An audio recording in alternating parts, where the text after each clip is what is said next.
Welcome to the Predictable Revenue Podcast, where frontline sales leaders teach you how to build and scale an outbound sales team. Welcome back to the Predictable Revenue Podcast. I'm your host, Collin Stewart, and for the second time today, this is Lavinia Hicks. Lavinia, welcome to the show. Thank you. Thanks for having me. We totally didn't forget to turn the correct mic on the first time, and this is absolutely not our second time doing this. No, who would we do? How would we do that? What kind of idiot would do that? No. So Lavinia, welcome to the show. You all might recognize her from Outbound Labs, which gets way more hits at least on YouTube, than the podcast does, which is phenomenal. So today we've got Lavinia here to talk a little bit about, some of the behind the scenes about Outbound Labs. How does it work? How can you replicate it internally? We'll talk about some of the things that we've tested, and we're going to wrap with a few surprises. Yeah, for sure. So thanks for having me on.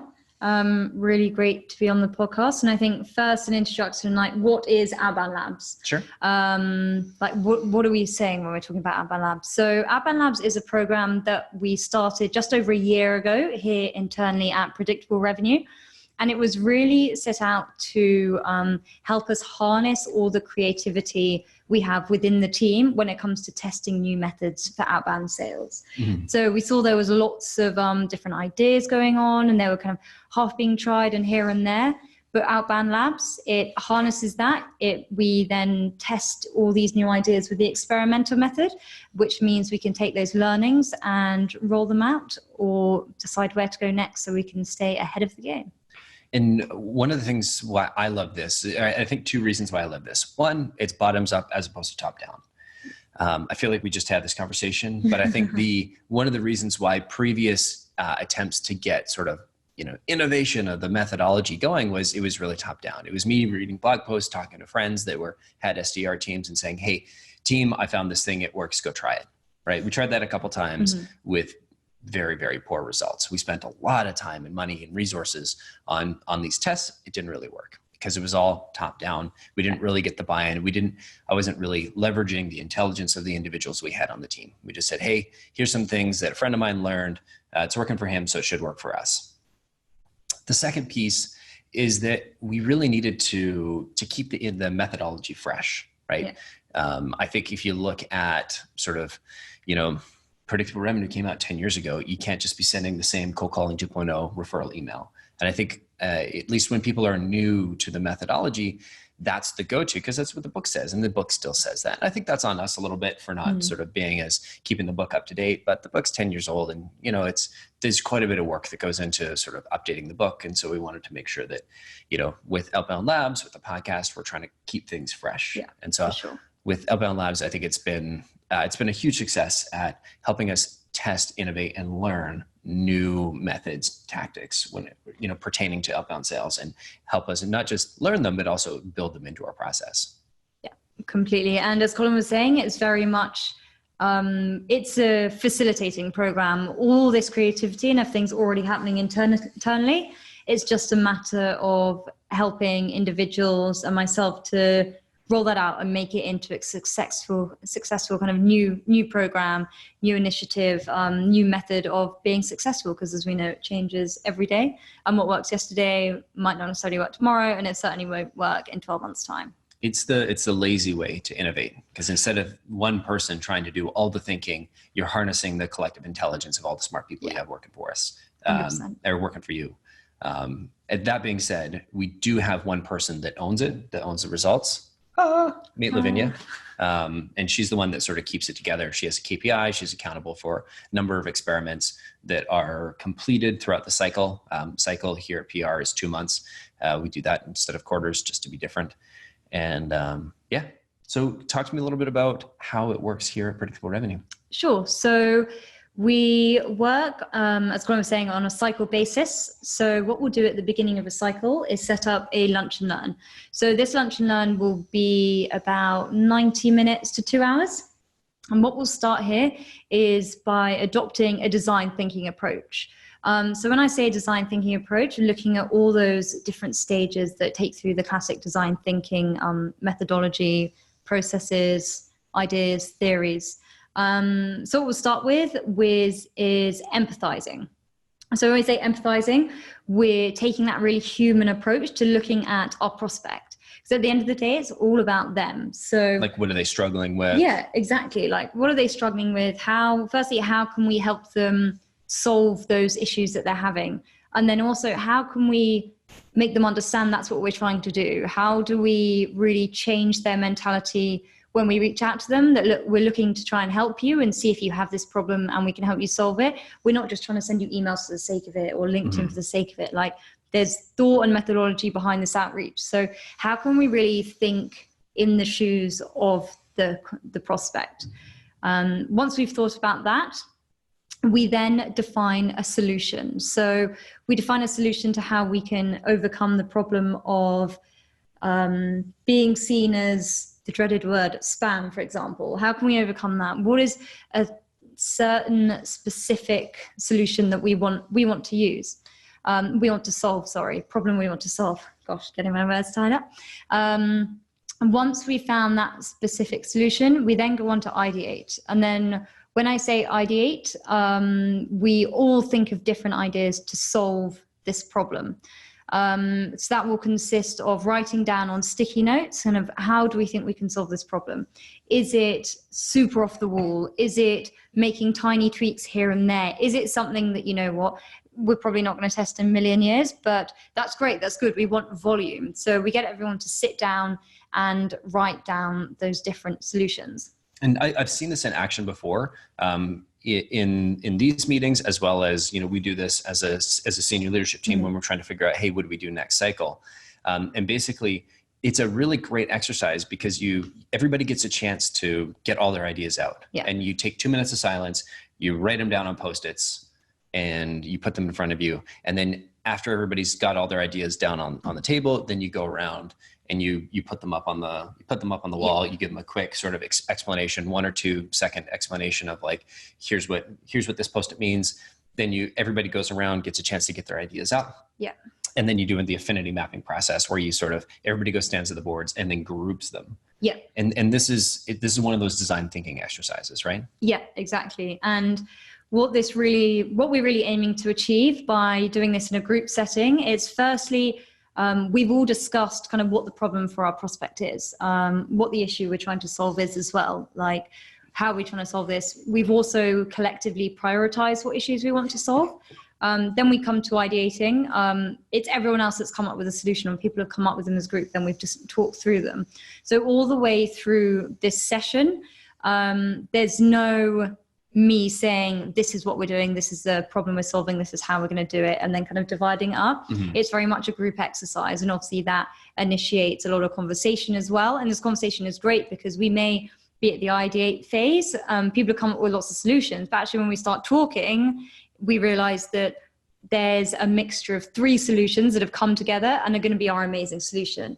And that's when we can start to think about prototyping. So prototyping is, by nature, how can you really quickly throw together an experiment or a method of running this campaign or this idea to solve this problem that isn't going to cost you much time or much money.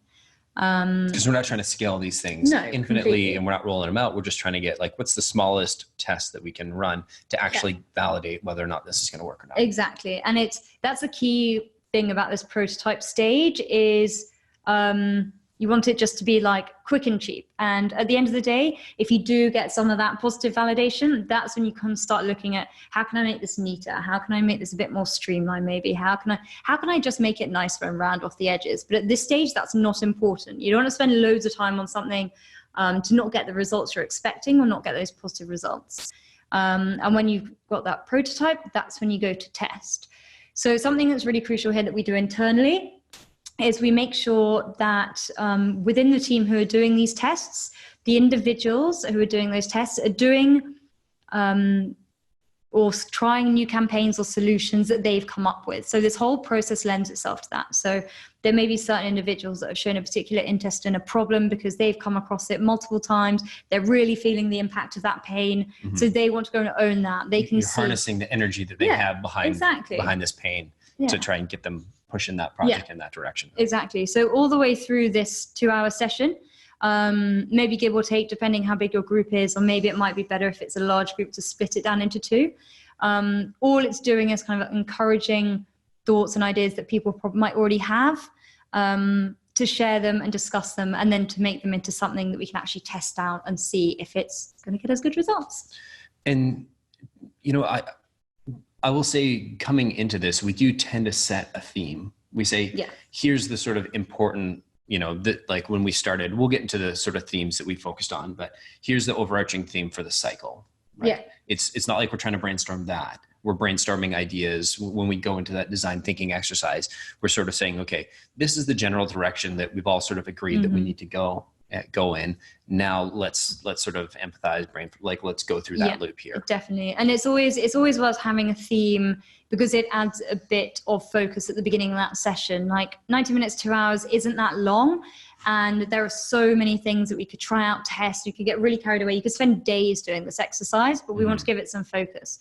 That being said, though, if individuals outside of this session are coming up with their own ideas or trying new methods or something, it's really important to encourage that as well and keep that as part of the experiment. Maybe go through the same process with them individually. But it's good, on a team level, to make sure that there's a theme to start with, and then it kind of directs, like you're saying, all that energy and the enthusiasm. Perfect. Now, obviously, we're not publishing any of these papers in Science, but can you talk to me about how you're the sort of experimental methodology? Yeah, for sure. So the experimental methodology focuses on controlling as many variables as possible, ideally all of them, and just changing one variable. And then this allows you to understand that that one variable that you are changing is causing the results that you see at the end. So because of this, we'll always do a control experiment. So we obviously have results to compare, because if you just have one experiment, then would it have made a difference if I didn't do X, Y, Z with that particular variable? So within a camp, so let's say I'm a strategist, I have a customer, and I'm running some tests. I'm running an experiment. Within the experiment, I'm going to have the sort of control and the test, which will have sort of everything. It'll change basically one variable. Yeah, and then you'll be able to see the results side by side. So you get a chance to see, was this a great market? Was this a crappy market, using the regular results? And then we change the one thing that we want to test. Yeah, and then exactly. So for example, we could have a list of positive responses, and we want to see, if we pick up the phone and call those positive responses, is it more likely to lead to a meeting booked than if we just email the follow-up? So our control test would be sending the email follow-up, because that would be kind of the standard procedure, not what we're really looking at. What we are looking to see is whether that call makes a difference. So the call would be the experimental test, the experimental variables. So that really allows us at the end to say, when I called positives, I saw an X increase in meetings booked, or no increase, or fewer meetings booked. That's what we don't know. But it allows you to set the bar with your control, and then see where the variable you're changing compares to that bar. Gotcha. And it's interesting, like as you plan out these, like the really exciting part is that sort of brainstorming, is that first, like there's a ton of energy there, and it's amazing. It's great when everybody has, like, you've got a breakthrough where you're like, hey, this is a total game changer. How do you make sure that, even the experiments that don't work out are still encouraged, are still celebrated? Yeah. So this is a really key point. So an experiment that doesn't turn out the way that you expected is not failure. Like, it's anything but. We're really focusing on that build, measure, learn loop when we're doing these experiments. And whatever that learning is valuable. In fact, I would say that a lot more of our experiments that, inverted commas, fail, or people think fail, are way more valuable to us because they've actually challenged our assumptions. And sometimes you're aware of your assumptions and sometimes you're not. And then suddenly you realize that it was an assumption and we've tested it experimentally and it was completely wrong. So it's really celebrating failure as much as the successes. So a success doesn't mean I managed to book 50 meetings and I sent 50 emails. Bam. That's not success in an Outbound Lab sense. In an Outbound Lab sense is that you managed to run an experiment, you were happy with how you executed the experimental method, and the results you got, you're confident in those results. That is success. And I So think it's not just about the breakouts that this is a total game changer. It's did you learn something? Yeah, exactly. It's the classic, you have to fail 100 times before you succeed once. And each of those failures incrementally lead you towards finding out how you are going to achieve that success. So that's really crucial. And I think reiterating it over and over, because obviously when you're working with a team, and also myself, and you're looking to get results, and that's the standard benchmark of success. And when you're working with people who do see that as success and they don't get the results, then that's naturally seen as a failure, but it's not at all. And I think that also comes on to another side of what is success in this instance or this situation. It's very much if you set up an experiment and you're happy that you've controlled the variables as much as you can, so you're confident in the results. But we understand people still have their day jobs. They're still doing the main things and they're still looking to get those results. But sometimes it's just not possible to control those variables as much as you would like for whatever reason it is. And you know what? That's fine. That's life. At the end of the day, we're dealing with humans. But what's really crucial is that you acknowledge those limitations of your method when you're considering the results. So as long as you keep that in mind when you're looking at the results, then you know what, if you've done everything you can, the front end, that's still just as good. Mm-hmm. And I think this is a process. It's not like we ran this once in January and February and we're like, hey, we learned everything we need. This is something that we've done. We're we're in our 7th cycle now of learning. And if you followed Outbound Labs at all, there's not a ton of content in there because we're cherry picking. Like we want to come back to like, and share the good stuff where we learned and where we have relevant experiments. I shouldn't say cherry picking, but we're there. I just wanted to point out that after a full year, we've got, 10 videos, right? Because not every test is going to be a total home run. You need to do lots of testing. You need to do lots of verifying results so that we can actually make sure that we've learned. And so anything that goes into those short 2-minute videos is more like 50 to 100 hours of human work that's gone into that. And it's that when we're talking about the prototype and testing stage, if we get even a bite of positive validation, that's when we'll start testing it more rigorously and looking to roll it out more. And that's when we'll also replicate the experiment more times. And that's usually after a couple of those rounds, that's when I'll make it to the video. So it's all about that confidence in results and how you've got there, rather than just trying one prototype and thinking, great, good results, bang, we're gonna use this method. There's lots of stages before you get to that point. Totally. So just to reiterate, our process looks like it's ideate, it's prototype, test. Once you've got a successful test or something that warrants, so a successful test is basically anything that warrants another step, so further validation. Once we've got sort of 3 unaffiliated customers that in different markets that have all sort of replicated the results, then we build it into process. And that's typically when things are making it into the Outbound Labs videos. 100%. Perfect. Any other challenges before we move on to the next? Yeah, definitely. I would say there's the challenge to try and get everyone involved in running these experiments.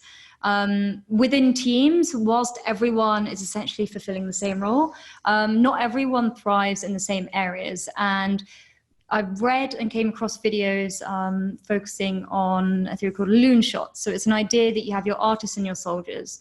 Your artists are the creative type. They're the ones who, want to think of these problems, come up with lots of solutions, test them, try things, reiterate. They're your artists. Your soldiers are the ones that, are going to be better at the scaling side of things. So once they have a method that works, they're going to be able to run with it and make it really lean and roll it out across lots of clients. So that's something that we've really played with over the last year. And to be honest, it's taken a year to get to this point to really appreciate where you draw that line and how you still get everyone involved. And you want it to be very much they're working with each other still symbiotically. It's not a matter of splitting them in half. It's a matter of how you make them complement each other on their different strengths, which is really important. It's a good point, because it's not just about, it's the team that's involved. And I think you can talk about that a little bit next. But a key point that you made is that, and I'll reiterate, this is not just something we did once, right? It was probably 2 or 3 cycles, so 6 months before we were starting to say, oh, we've actually learned something. And I think at a minimum, we learned some things in the first cycle. cycle 2 where we did this is like really where we started to hit our stride. And by cycle 3, it was like, oh, okay, now we kind of get it. Yeah, completely. Right? In the first cycle, we had quite a few experiments that we launched, and then it sort of tapered off as we found a rhythm of, okay, what's sustainable? Yeah, definitely. What's sustainable? What is going to keep everyone motivated, and how are we going to do that whilst keeping the highest quality of results possible? As I was saying before, you can launch 20 and have a bit of a ropey method, not really confident with it, have some results, but you're umming and ahhing, you don't really want to share them because you're not sure about it. Or you could have 2 solid method, really happy results, and you're really confident to take it to a next stage of testing. Perfect. So can you talk to me about the team that's involved here? Yeah, sure. So we run this mainly within our account strategist team. So they're the individuals managing clients in various client campaigns. So they're like the Accelerate product, where they're basically acting as an SDR or as a sort of like a fractional SDR where you're trying to build campaigns that are going to book meetings, or they're part of the pods. They're running a pod where they're basically building a remote SDR team for a customer. Yeah, exactly. And same with Outbound Labs. We got like Rob's doing experiments, Celia's doing experiments, but I don't think those aren't really involved in the OV, outbound validation, not really involved in Outbound Labs. No, so slightly different. So there's been some overlap with some of the clients, but we also have a lot of our remote teams working on experiments as well. And just in the last couple of cycles, and we actually had Sarah, a member of our own SDR team. She was on the podcast a couple weeks ago. The one she was talking about, really awesome method. So what Outbound Labs did was then we took that method, we broke it down, and we were like, how can we make this work? Or not how can we make it work? Can we make this work across multiple clients with targeting multiple different personas, different industry, different size of clients? And we really broke it down, because then we're saying, okay, we have some positive validation. Can we replicate this across industries? Can we replicate this across different personas? And how can we roll it out? So it's really collective and it's very cross team. And I think that's something about this as well. It may be seen as focusing on, there's people running it, but everyone can get involved. I think that's really important, keeping it open. And again, it comes back to the beginning, like, what is Outbound Labs? Like, it's harnessing ideas and creativity that's already there. So don't shut that down to anyone, because if there's ideas there, make the most of it. Absolutely. And so we're talking about individuals that have quotas, that have clients, that have goals. How does this sort of fit into the day-to-day? So I'd say the most important thing is to make it as time light as possible. So saying at the beginning, we start with that lunch and learn at the beginning of the cycle. So that's a couple of hours every 2 months. That's when we really go through, and that's where we get all the bulk of what we're going to be working on for that cycle. So it's like what we're testing, why we're testing it, how we're going to test it. I'll then spend half an hour with each individual just running through the experiments that they're going to be launching. So these are the ones that they've come up with the ideas for. And then we walk through like, what's going to be the practical element? Like, are there new softwares we're going to have to adopt? Are we going to maybe have to get someone else involved? Is there something I can do? Because with my role, again, it's about like facilitating. So is there some heavy lifting that, capacity wise isn't going to work for them? So what can I take on? How can I support there? And just spend that half an hour going over one-on-one. And then you know exactly where they are with the experiment. They're happy with it. And they go from there. So again, it's time light, helping them get it launched, doing some of that launching the campaigns for them. And then at the end of the cycle, just checking in with them about the conclusion. Making sure they're wrapping up and sharing the learning.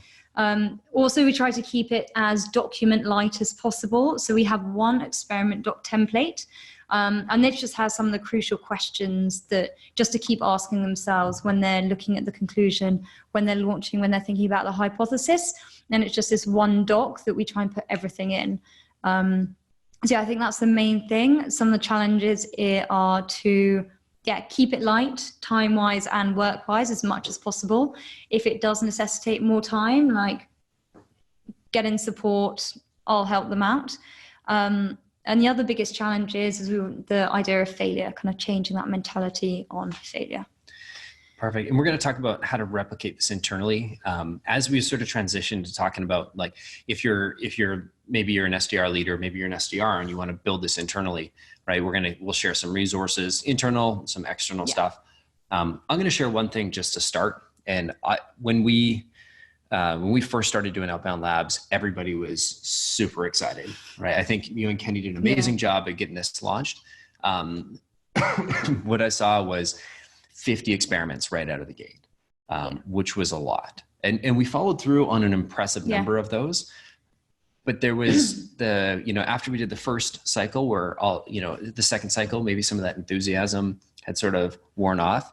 People were still in the habit of like getting really excited in that initial sort of kickoff meeting and taking on more than they could actually execute on. Yeah. And I think this is one thing that if you're thinking about how do I bring this internally, just to recognize that, maybe the first one, people are going to get excited. They'll have lots of energy. It's the second one that you really have to worry about, in my opinion, because you don't want this to just be a one-time thing. You want this to be an ongoing and consistent thing. 100%. And if it takes so much of their time that they burn out, they're not going to do it again.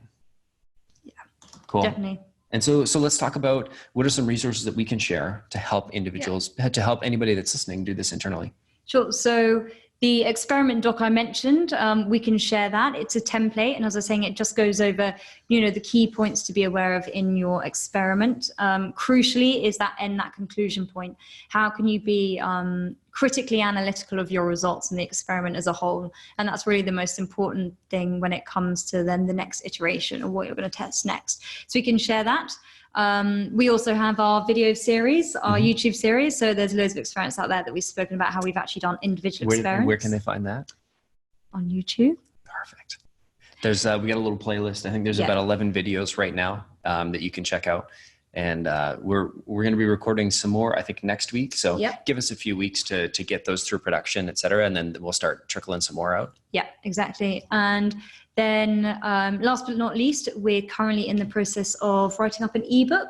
And that will summarize everything that is in that YouTube series. So we'll go over in a bit more detail our themes that we've tested, the different experiments, and that can be your reference go-to guide. Perfect. And so looking external outside of predictable revenue, what are some resources that that were helpful for you when you were building this? So first I started with a lot of design thinking reading. There's so much out there. I think a Google is really useful, and kind of Google, have a bit of a deep dive, reading lots of different interpretations of design thinking and how it works. It's a really good one to start with because there are so many different points that you can apply this principle. A few books that were great were also Loon Shots. So that's again about separating your artists and your soldiers. So playing to people's strengths and how you can use that to encourage creativity. Next on the list was Running Lean. So it's a really kind of fundamental base for lots of business practice. And it's a really good one here because it really gives you some great frameworks and actually how-tos, how to roll out ideas, how to approach different ideas. So I know a lot of people really like the Lean Startup. And I think the Lean Startup is a great sort of intro to bringing the Lean methodology into startups. I think Running Lean was actually much, much better. Yeah, it's a lot more how to rather than anecdotes and stories. Exactly. Which is good, actionable. Ash Mira, he's got a great blog post that really inspired us a lot in the early days. I think it was called the 10X product launch. You can do some Googling and find it, but that was a really influential blog post to myself. And Running Lean's a great book. Yeah. And the other one I would recommend at the moment would be The Power of Habit. So it's actually on my reading list. I haven't actually read it yet, but it's come highly acclaimed, and it focuses around how we can make new practices habitual in our life. And it also comes with section on how we can apply this in business and at work. So I think that's going to be a really great read to understand how can we make this whole innovation cycle a lot more habitual? How can people do it without even thinking about it? And try and build that into the core tasks of everyone's job. And then we can really make the most of that and get everyone harnessing it themselves. And then we'll be good to go. And that's by Charles Duhigg. I was thinking it was Near Isle earlier, but it's Charles Duhigg. There we go. I read this book a long time ago, like 5 years ago, I think, ish. Good book. Highly recommend it. I'm also a big fan of Hooked. Hooked is great. Which is by Near. If you're looking at like Yeah. How to get people, hooked or built into a process. That's a super helpful one. If there's anything we missed, like obviously there's quite a bit that goes into running this on a day-to-day basis. We want to make sure that we're just sort of focusing on the high level. If there's things we missed, if you still have questions, if you're curious about something, if you want a hand with something, reach out. I'll share Lavinia's LinkedIn. My LinkedIn, it's Collin Stewart, Predictable Revenue. Hit me up there. I would love to hear from you. Maybe there's another Outbound Labs video that we can record. Maybe we can come in and do a filler podcast if there's anything we've missed. So we'd love to hear from you. Get us up there. Nice. Perfect. So let's talk about some of the tests. Because like we talked about earlier, we sort of organized everything into cycle themes. So what were the themes that we focused on for last year? Sure. So last year we focused, we started on deliverability, obviously a really hot topic in the industry at the moment. Then we also looked at increasing reply rates, and that was across a variety of channels and methods. And we also looked at LinkedIn and how we could really optimize LinkedIn outreach. Yeah, it was interesting. If you could sort of see the anxiety that I can think back, and I can look at the experiments and I can see the anxiety that Collin, myself had about the business, about the methodology, and really reflected in what we were testing. And I think that anxiety was sort of shared amongst the team. I think with the deliverability test, what we wanted to figure out was what are the table stakes, right? Like what are the do's and do nots of sending emails, right? And I think what we found were there are some base things that are column hygiene factors that sort of do not pass go, do not collect $200, that if you don't do them, you're fucked. But they're not, but if you do them well, it's not going to improve your response rates. Exactly. And so we found that most of the deliverability things were sort of hygiene factors. And really at the end of the day, it came down to if you are sending emails that are relevant, that people want to receive, you're not going to have troubles with deliverability. Yeah, exactly. And so that was sort of our next pivot was, okay, well, if that's true, then how do we increase our response rates? And then we said, okay, well, basically with email, if deliverability continues to get harder and harder to send, even if you're sending relevant emails, then what do we do next? And so we said, okay, let's branch out and let's look at some channels. Yeah. One of the interesting things that, and we've got a lot of these documented, we can link them in the show notes if you want to go look at the individual Outbound Labs experiments. But one of the things that, looking at the sort of markets and testing the markets and testing the channels. We've got one test that Bernard's doing right now, and we're testing on Instagram. And I was like, there's no way I would have thought of that. And so just another example of one, I'm not that much older than the rest of the team, but, a little bit disconnected from social media. I never would have thought of Instagram to reach out to businesses for a specific piece.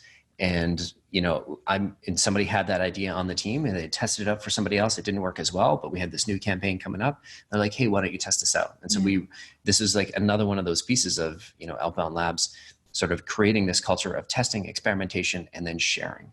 And that sharing has had a tremendous impact on this one client that was sort of struggling. And then when we unlock this, hey, maybe Instagram is a channel, all of a sudden it's working, it's going gangbusters.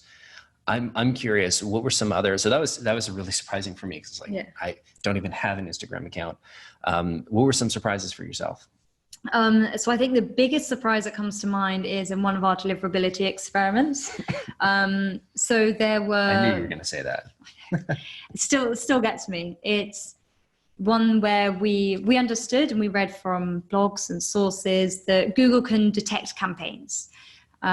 So we thought, right, if we can outsmart Google, as obviously we're all here capable of doing, that we could try and trick it into thinking that it wasn't a campaign by writing at least 5 different variations of each sentence for the whole campaign.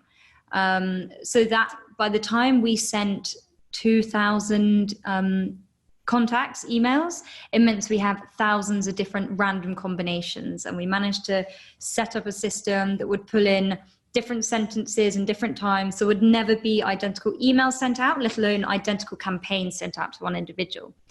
So you're like, great, got this, can't be detected, it's not going to be that smart, possibly not.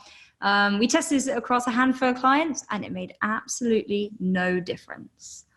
I think that was the surprise, but also I think even though it's one of those failure pieces, but actually that was one result collectively with lots of other deliverability results that made us come to our conclusion, as Collin said, that just write good emails, relevant emails. And I'd argue this isn't a failure. This was a big whiff in terms of, we were all standing at home plate thinking, man, we're going to crush this. This is going to be a grand friggin' slam. And it was a strikeout. It was like, 0-3. Yeah. So that was a big one. But I think that's also really good. 3-0. Sorry. 3 strikes. Man, I used to umpire. I should remember this. Count like that. Anyway.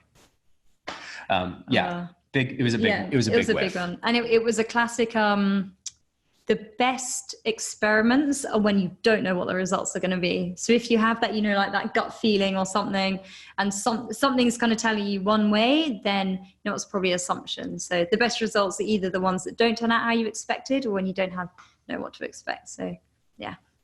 Perfect. And they keep coming. Yeah, that I was sure that that one I was sure of, and then when it didn't hit, it was like, so glad we tested it. Oh yeah, 100%. So many people were so confident in that, and it really it was that one sort of like whiff that, like you said, put us on this path.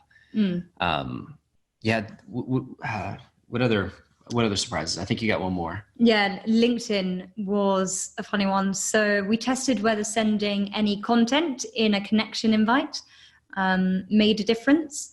And we tested this a couple of times because one, we saw that, it made a huge difference. The next one, we saw that it made no difference pretty much, which was surprising. And then we tested it a few other times and it made zero difference. So it's one of those points that, again, intuition, instinct, experience, the whole lot of it. You can be really confident about something, but you know what, give it a test and it won't ever be a waste of time. Because if you've confirmed what you're doing is the right thing, then great.